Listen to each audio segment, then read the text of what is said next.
प्यारे बच्चों नमस्कार। मैं हरिंदर आपका टीचिंग बाय रोजगार विद अंकित में एक बार फिर से स्वागत करता हूं। आशा करता हूं सभी लोग बढ़िया होंगे और आपका 15 मिनट शो मैं आपका पर डे में लेकर आता हूं। और इस शो का मेरा उद्देश्य कुछ ऐसा नहीं है आप सोच रहे हो कि सर हम लोग विस्तार में कैसे पढ़ेंगे। वो विस्तार में भी आप लोगों को सब कुछ मिलेगा, ठीक है। अभी यह है कि आप सिलेबस को जान लें एक छोटे रूप में, ठीक है। और हम लोग उस छोटे रूप में जब आगे बढ़ेंगे तो पूरा विस्तार से हम लोग उसे लेंगे। हाँ, एक बात और करनी थी बेटा, भले ही क्लास रिकॉर्डेड होती है लेकिन कमेंट तो आती है। कल एक भाई साहब के इतनी अच्छी कमेंट, मैं नाम तो नहीं ले रहा लेकिन मैं उसका एक बात जरूर बताता हूं बेटा। ये टीचर के प्रति आपका रेस्पेक्ट ये दर्शाता है कि हम किस परिवार से आते हैं, हमारे परिवार की क्या सोच है। बेटा कभी भी ध्यान रखो, मेरे वो कमेंट किसी एक टीचर और भी हैं हमारे बेटा, बहुत अच्छे टीचर हैं, सीनियर टीचर हैं, उनके लिए भी उसने एक भद्दी कमेंट। बेटा ऐसा कुछ नहीं है, मैं रियल बताता हूं आपको। पॉजिटिव रहो, हमेशा सब कुछ हासिल होगा, ठीक है। हाँ, ये ऐसा नहीं करना है। तो हम लोग आज 15 मिनट शो में शुरू करेंगे गणित शिक्षण विधियां। गणित शिक्षण विधियों की हम लोग बात करें तो आज आखिरकार जो शिक्षण विधि है, ठीक है, उसकी आवश्यकता क्यों पड़ी। शिक्षण विधि की आवश्यकता इसलिए पड़ी जो तरीके अधिगम को आसान बनाते हैं, उत्कृष्ट बनाते हैं, ठीक है, बच्चे में अधिक देर तक याद रहते हैं, उनके लिए हमने बेस्ट मेथडों का इस्तेमाल किया, ठीक है। बेटा क्वेश्चन आता है, और यदि गणित शिक्षण विधि की मैं बात करूं तो समझना यहां पर गणित शिक्षण जो विधि है, शिक्षण विधि, ठीक है, जो तरीके अधिगम को आसान बना दे। शिक्षण विधि की मैं बात करूं बेटा, पहले मैं एक बार यहां से देखता हूं शिक्षण विधि। शिक्षण विधि की आवश्यकता क्यों पड़ी है। टीचिंग मेथड, शिक्षण विधि, टीचिंग मेथड, टीचिंग मेथड में देखो, टीचिंग मेथड की आवश्यकता पड़ी जो तरीके अधिगम को आसान बना दे। जो तरीके अधिगम को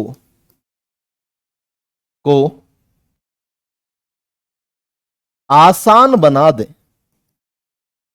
आसान बना दे,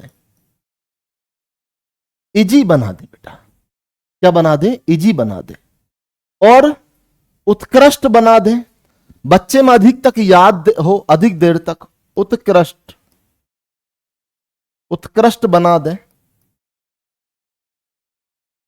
उत्कृष्ट का मतलब अच्छा, अच्छे लेवल का बेटा, ठीक है। अधिक देर तक याद रहे बच्चे में, बच्चे को अधिक देर तक याद रहे, देर तक याद रहे। प्यारे बच्चों, इसलिए मुझे शिक्षण विधि की आवश्यकता पड़ी।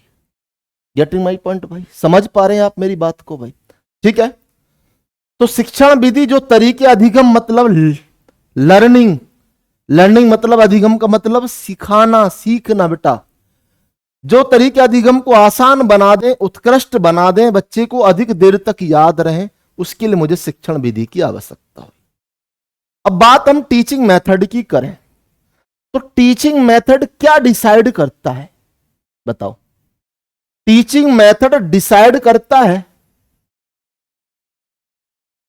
टीचिंग मेथड डिसाइड करता है हमारा, क्या डिसाइड करता है कि जो टीचर है ना आपका, टीचर, ठीक है, अपने बच्चों के अकॉर्डिंग करता है। टीचर मेथड जो डिसाइड करता है ना, टीचर कैसे बेटा करता है डिसाइड, अपने बच्चों के अकॉर्डिंग, अपने बच्चों के अकॉर्डिंग। बच्चों को किस चीज की डिमांड है, मतलब किस बच्चा क्या चाह रहा है हमसे, बच्चों के अकॉर्डिंग, अकॉर्डिंग करता है कौन? टीचर। टीचिंग मेथड डिसाइड करता है कौन? टीचर, अपने बच्चों के अकॉर्डिंग और पाठ्यक्रम के अनुसार, सिलेबस के अनुसार बेटा, सिलेबस के अनुसार, पाठ्यक्रम के अनुसार। सिलेबस क्या है बच्चों का? सिलेबस के अनुसार, और उसके अनुसार ही बच्चों के लिए वो क्या करता है? टीएलएम यूज करता है, टीचिंग लर्निंग मटेरियल। मतलब किस बच्चे को कौन से मटेरियल से मैं समझा सकता हूं जिससे से अच्छी तरह समझ में आए। ठीक है, टीएलएम मतलब टीचिंग लर्निंग मटेरियल बच्चों के अकॉर्डिंग टू यूज करता है, बच्चों के अकॉर्डिंग यूज करता है कि कौन से बच्चे को किस मटेरियल से मैं अच्छा सिखा सकता हूं जिससे ये अच्छा सीख। जैसे अबाकस आपने देखा होगा, है ना, और भी बहुत सारे हैं, बिंदु है, डॉट चित्रित वाले हैं सारे, आगे मैं पढ़ाऊंगा वो सब चीज आपको देखने में मिलेगी। यहां तक उम्मीद करता हूं समझ में आ गया होगा। आगे बढ़ते हैं बेटा, नेक्स्ट शिक्षण विधियों की बात करें तो शिक्षण विधि एक होती है जिसमें स्टूडेंट शिक्षक केंद्रित होता है, टीचर सेंटर में होता है, टीचर सेंटर में होता है बेटा, और यहां स्टूडेंट सेंटर में होता है। ये कैसी बात है जी?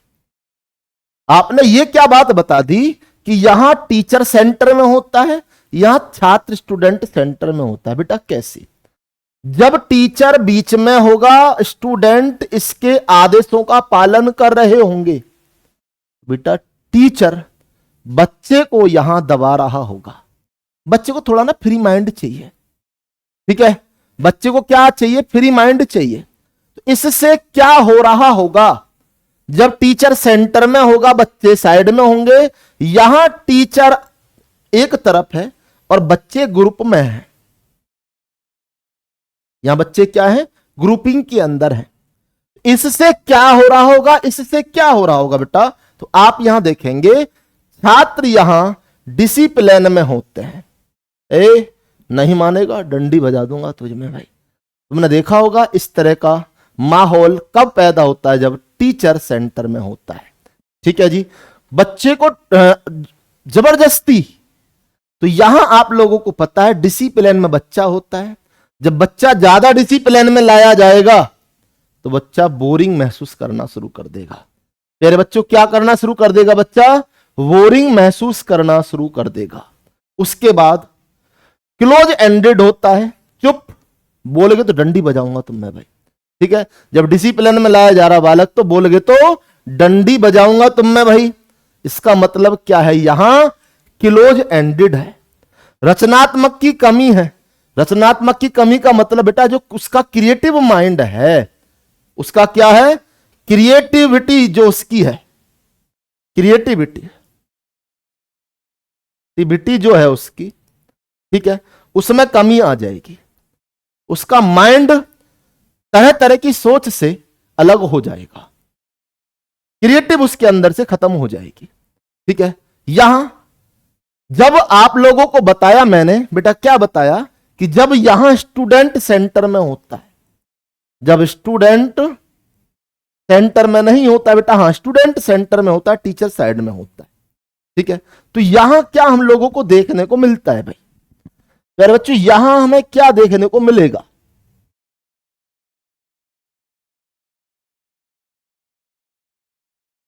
देखो यहां हमें देखने को मिलेगा, यहां बच्चा एक्टिव हो जाएगा। यहां क्या हो जाएगा? एक्टिव। ग्रुपिंग के अंदर है, अच्छा महसूस करेगा। ठीक है ना, ग्रुपिंग के अंदर है, बच्चा अच्छा महसूस करेगा। और बच्चा आपस में शोर मचाने, ग्रुप में तो बालक शोर मचाए बेटा, आपको पता ही है। इंटरेक्टिव हो जाएगा, इंटरेक्टिव भाई, इंटरेक्टिव हो जाएगा, खुलामुखी, फ्री माइंडेड, ओपन एंडेड बेटा।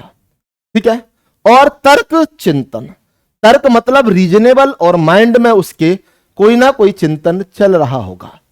ठीक है, बात यहां तक सबको समझ में आ गई होगी। यहां बेटा स्टूडेंट सेंटर में होता है तो ये होता है, और जब टीचर सेंटर में होता है तो बच्चे के नुकसान होते हैं। ठीक है, यहां बच्चे को फायदा होता है। इतना समझ में आ गया। इन सबको देखने के बाद अब विधि हमारी आती है। विधि हम लोग सबसे पहले पढ़ेंगे आगमन विधि, इंडक्टिव मेथड। बेटा बहुत बढ़िया है, इंडक्टिव मेथड हम लोग पढ़ेंगे। एक एक दो दो विधि में खत्म करूंगा क्योंकि यहां से हर साल एक क्वेश्चन आपका बनता है। इंडक्टिव मेथड आगमन विधि। आगमन विधि का मतलब क्या है बेटा?